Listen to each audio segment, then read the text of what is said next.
Hai semuanya, sudah lama tidak membuat video karena malas.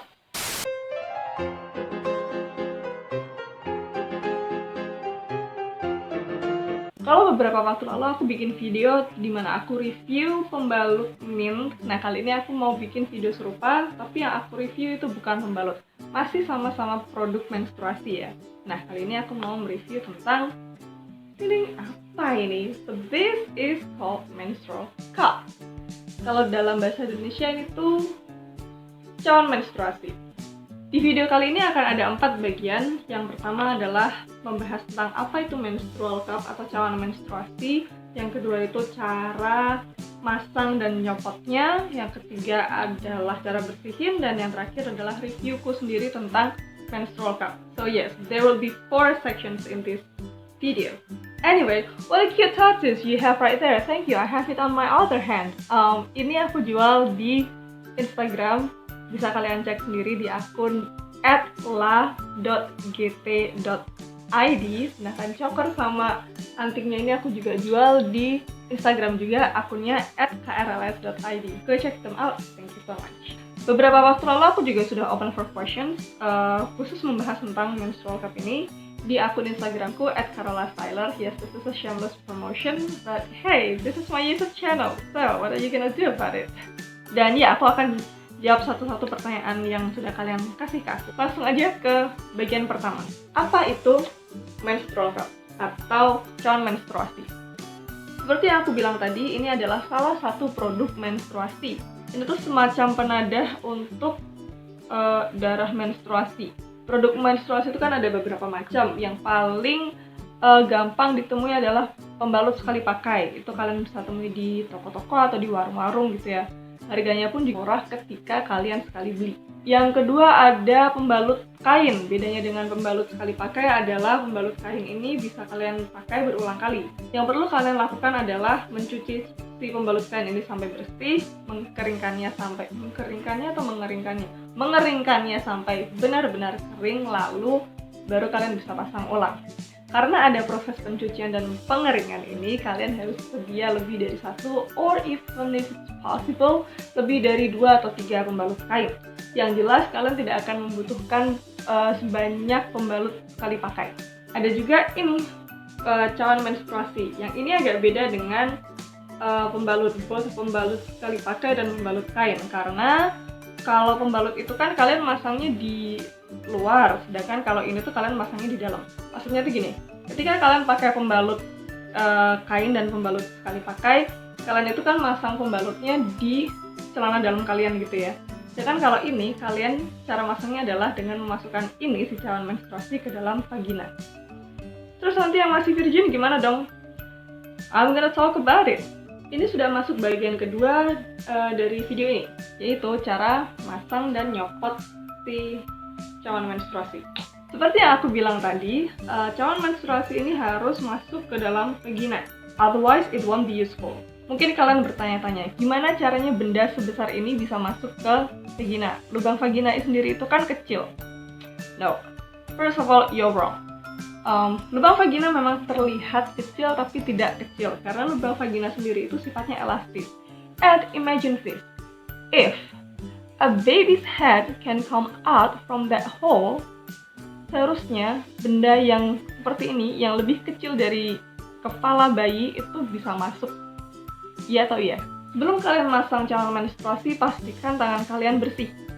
That is why jangan lupa untuk selalu cuci tangan. Kalau bisa, kukunya pun harus pendek. Karena kalau panjang, nanti malah bikin sakit pas masukin atau ngeluarinnya. Ada beberapa cara untuk masukin, tapi yang jelas kalian harus melipat si cawan menstruasi ini.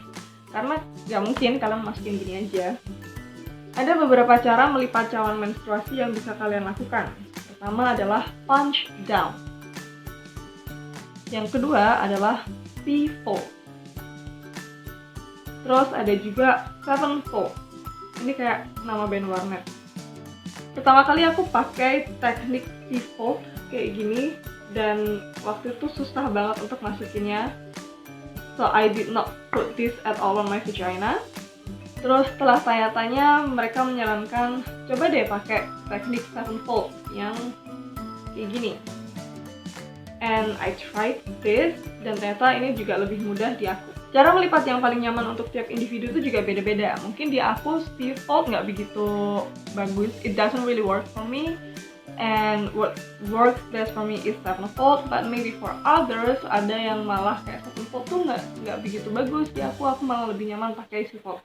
That's fine. Setelah dilipat, ini tinggal dimasukin aja ke vagina. Untuk tahu sudah terpasang atau belum, aku biasanya meraba bagian bawah si cawan apakah sudah terbuka sepenuhnya atau belum. Kalau belum, biasanya aku tarik-tarik dikit, lalu aku senam Kegel. Apalah senam Kegel itu. Jadi senam Kegel ini sepertinya tipe senam yang tidak terlihat sedang melakukan senam ketika kalian melakukannya. Aku sekarang lagi senam Kegel. Ya, kelihatan kan? Senam Kegel tuh kayak kalian pas berhenti kencing. Wah, jadi gimana ya? Nah, pokoknya intinya tuh gini, senam Kegel itu adalah ketika otot panggul kalian bergerak. For more information, googling aja. This video is not about senam Kegel, this video is about menstrual cup. Nah, setelah terpasang dengan benar, aku biasanya squat atau lari-lari kecil di tempat benar, terus udah deh, selesai. Kalau sudah terpasang dengan benar, biasanya nggak akan copot apalagi bocor. For your information, aku nggak motong tangkai cawan menstruasiku karena ternyata dinding serviksku itu tinggi. Dan aku juga lebih nyaman ketika ada tangkainya supaya aku bisa narik ini ketika mau nyopot. Ternyata ada banyak yang lebih memilih untuk memotong tangkai cawan menstruasi ini karena biasanya orang-orang ini adalah orang-orang dengan dinding serviks yang pendek. Nah, terus ada juga nih yang ketika mereka sudah memotong si tangkai cawan menstruasi ini, mereka tetap risih. Yang mereka biasa lakukan adalah they do this thing called inside out. What is inside out? So this is when let me try this. Okay, so this is inside out. I don't really know how to explain this in words, but this is inside out. Untuk masangnya sendiri, aku biasa melakukannya sambil duduk di toilet. Ini pun juga belum tentu semua orang akan nyaman ya. Ada yang lebih nyaman dengan cara jongkok, berdiri mungkin, atau satu kaki berdiri, satu naik ke bangku kecil atau toilet. Terus ngeluarinnya pun juga gitu, aku lebih nyaman kalau duduk di toilet karena bisa langsung aku buang. Pertanyaan tentang cara ngeluarin dan apakah pas ngeluarin itu susah atau enggak akan aku jawab. Jadi, pertama kali aku nyoba ngeluarin cawan menstruasi ini memang agak susah, malah lebih susah daripada pas masukinnya. At that time, I spent around 20 minutes just sitting in the toilet trying to push this little thing. Tapi kalau sudah terbiasa ya udah jadi gampang aja. Yang jelas kalian harus sering explore what your body likes and what works best for you. Aku pribadi ngeluarinnya dengan step-step seperti ini. Yang pertama, bersihkan tangan dengan mencucinya. Always wash your hands. Yang kedua, senam Kegel atau ngeden dikit supaya tangkainya keluar sedikit. Nah, setelah tangkainya ini keluar, tarik pelan-pelan tangkainya. Setelah ujung cawan keluar dikit, pinch bagian bawahnya, lalu tinggal ditarik aja sisanya secara pelan-pelan. And then, tada! Menstrual cup-nya sudah keluar. A little note for y'all, kalian akan lebih mudah masang dan atau nyopot cawan menstruasi ketika kalian merasa rileks. Jangan pikirin beban hidup dulu, karena ketika kalian stres, kalian tuh akan lebih susah untuk masukin dan atau nyopot cawan menstruasi. Kalau perlu, pas kalian masang dan atau nyopot menstrual cup atau cawan menstruasi, kalian bisa pasang musik relaksasi gitu. Ada juga pertanyaan yang menanyakan tentang step by step cara membersihkan cawan menstruasi. Cara bersihin cawan ini dimulai sebelum aku mens. Jadi sebelum hari mens, aku rebus cawan ini. Kalau mendadak mens, belum sempat direbus, aku rendam di air panas. Jadi shower aku set paling ujung supaya airnya panas banget. Lalu aku rendam di situ selama beberapa menit. Untuk merebusnya sendiri, biasanya aku rebus selama 5 menit or so. Setelah proses merebus atau merendam tadi, kan tinggal dipakai ya. Tapi di sela-sela pakai pun juga pasti aku bersihin gitu. Pas mens, setelah mengeluarkan cawan dan membuang darahnya ke toilet, aku semprot dengan jet shower sampai nggak ada sisa darah. Lalu aku rendam di air hangat. Merendamnya bisa hanya dengan air atau bisa ditambah dengan sabun. Proses merendam air ini juga bisa kalian lakukan sembari kalian mandi, jadi bisa agak lama gitu ya. Atau kalau nggak bisa direndam selama 1-2 menit. Setelah itu baru dipasang lagi. Gitu aja terus sampai mensnya selesai. Nah, setelah mensnya selesai, aku bersihin pakai jet shower, lalu aku rebus selama 5 menit or so. Setelah itu udah deh selesai, cawan menstruasi bisa kembali disimpan untuk dipakai di mens selanjutnya. Ini adalah bagian terakhir dari video ini, yakni reviewku sendiri tentang menstrual cup. And yes, it is getting darker because, well, it's about 4 p.m. It's 5 p.m. Oh my god, it's 5. Ya terus kenapa? Ya jadi gelap dong, gimana sih? Oke, balik ke review itu tadi ya. Ada beberapa pertanyaan tentang what's my favorite brand dan merek yang recommended itu apa. Aku pribadi pakai cawan mens dengan merek Jika. Itu merek lokal, harganya 125-an kalau nggak salah. I don't know, aku dibeliin sama Mas Omar. Thank you so much Mas Omar, love ya. Dan ini juga ada komunitasnya, jadi kalian bisa gabung di Facebook group mereka atau WhatsApp group untuk tanya-tanya, atau kalau kalian mau sharing, that's also fine. Kalian bisa cek Instagram mereka di @g_menstrual_cup. G_menstrual_cup, yes. Dan aku sebenarnya pakai cawan ini baru 2 kali. Jadi aku belum sempat explore merek lain. Jadi aku juga nggak tahu merek lain itu kayak gimana. Tapi menurutku yang ini sudah sangat bagus, aman, murah, but I believe nggak murahan. They also claim that it's medical approved, so yes, you can use it. Pas pertama banget aku nyoba pakai ini, aku kesusahan masukinnya. Jadi aku udah cerita ya bagian C-fold dan 7-fold. Setelah akhirnya berhasil memasukkan ini ke dalam vaginaku, aku kaget dong. Kaget karena mikir, ini udah gini doang. Gak terasa apa-apa. Karena kalau kalian pakai menstrual cup dengan benar, kata kuncinya adalah memakai secara benar. Legit kalian gak akan merasakan apapun. L.O. Pas pertama kali banget masuk ini memang gak geli ya. Tapi kalau sudah terbiasa ya udah gak geli lagi. Ganjel dan mudah copot nggak? Jawabannya enggak. Kalau masangnya benar, again, kalau masangnya benar ya, gak bakal kerasa ganjel. Tapi kalau masangnya kurang benar, mungkin bisa kerasa ganjel. So far sih aku tidak merasakan keganjelan si cawan menstruasi ini ya. Dan bahkan kadang ketika aku memakai cawan menstruasi ini, sebenarnya aku udah bilang ini gak ada rasanya sama sekali ya. Kadang tuh aku suka lupa kalau aku sedang pakai cawan menstruasi. Ini bisa agak bahaya karena kalau udah lupa, kadang kalau lupa lagi pakai, bisa lupa untuk nyopotnya juga. Kalau gitu ya udah set timer aja di alarm.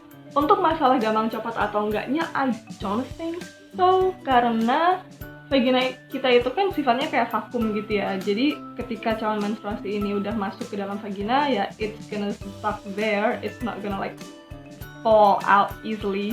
Ada juga yang tanya, ini rasanya kayak little penis that stuck in your teeth. Vagina, nggak usah disensor deh. Mari menormalkan terminologi bagian-bagian tubuh yang dianggap saru. Karena ya sebenarnya sama aja, itu kayak hidung, mulut, rambut, lengan, vagina, penis, sama aja. Terus jawabannya enggak, karena itu tadi ketika ini masuk tuh nggak ada rasanya sama sekali. And also I don't know how little dick stuck in my vagina feels like. So, aku pribadi sih lebih nyaman pakai cawan menstruasi ini daripada pakai pembalut gitu ya, apalagi pembalut sekali pakai. Sebenarnya aku juga belum pernah sih nyoba pembalut kain. Would love to actually. And here are the reasons why I choose menstrual cup over pads, apalagi pembalut sekali pakai. Karena pertama, cawan mens itu hanya sekali beli dan bisa dipakai berulang-ulang bahkan sampai 5 tahun atau lebih. Kedua, dengan sekali membeli artinya kalian lebih hemat. Ketiga, pas aku pakai pembalut sekali pakai, kadang tuh aku merasa gatel di area paha atas gitu. Dan aku juga suka geli ketika merasakan darah keluar dari vaginaku. It's irritating, it's annoying as hell for me. Dan ketika aku pakai cawan mens, aku juga merasakan hal-hal annoying itu. Terus yang terakhir, of course, sampah yang aku hasilkan jatuhnya jadi jauh lebih sedikit, and I love that fact. Awalnya aku sempat mikir kalau aku pakai cawan mens ini pasti akan lebih repot karena ada proses, ngerti nggak sih, kayak masang, nyopot, bersihin, kayak gitu terus setiap mens. Tapi ternyata setelah aku actually use this, I don't see that as a burden. I don't see it as a burden. I just see it as a routine. Dan dengan menggunakan cawan mens, aku jadi juga lebih paham tentang tubuhku, because again I explore my body. Nah, tadi di awal video aku mau membahas tentang keperawanan dan pemakaian cawan menstruasi. Banyak banget sebenarnya yang takut kalau pakai menstrual cup atau cawan mens, artinya kalian akan kehilangan keperawanan. Karena menurut kalian keperawanan adalah utuhnya selaput darah. Menurutku pribadi, terminologi keperawanan itu agak salah kaprah di sini, karena ya itu tadi ya, banyak orang yang memikir bahwa keperawanan sama dengan utuhnya selaput darah. Padahal keperawanan itu ya hubungannya dengan apakah kalian sudah pernah berhubungan seks atau belum. Emang sih melakukan hubungan seks itu bisa merusak selaput darah, tapi selaput darah tidak selalu rusak karena berhubungan seks. Ada banyak faktor yang bisa membuat selaput darah ini sobek, dan bahkan beberapa perempuan itu ternyata lahir tanpa selaput darah. College Humor pernah membahas mitos tentang selaput darah ini, dan bisa kalian cek sendiri, and I'm gonna leave the link of that video in my description box. Those who are scared they're gonna lose their virginity, their hymen, karena virginity dan hymen itu menurutku dua hal yang beda ya. Mereka juga punya ketakutan kalau pasangannya besok menemukan fakta bahwa mereka sudah tidak perawan. Dan ketika pasangannya menemukan fakta bahwa mereka sudah tidak perawan, si pasangannya ini lalu meninggalkan si perempuan. Mereka takut pasangannya tidak bisa menerima mereka simply because they no longer have hymen. Here's the thing, ladies. If a man cannot accept you simply because you no longer have hymen, dump his ass. It's not worth it. Cari pasangan yang bisa menerima kamu karena kepribadianmu, karena prestasimu, karena mimpimu, because of the whole you, not because your hymen only. Okay? This is the end of the video. Sepertinya aku sudah ulas cukup banyak tentang cawan menstruasi ini. Tapi kalau ada dari kalian yang masih mau tanya-tanya tentang menstrual cup atau cawan menstruasi ini, bisa kalian tulis aja di comment box di bawah, atau kalau kalian malu, kalian bisa langsung DM aku aja di Instagram, again @carola_seiler. I would love to have discussion about this because I love this thing. That is all for now. Jangan lupa share video ini ke teman-teman kalian, saudara-saudara kalian yang sekiranya membutuhkan informasi tentang menstrual cup. Yeah, that's all. Thank you for watching. Bye!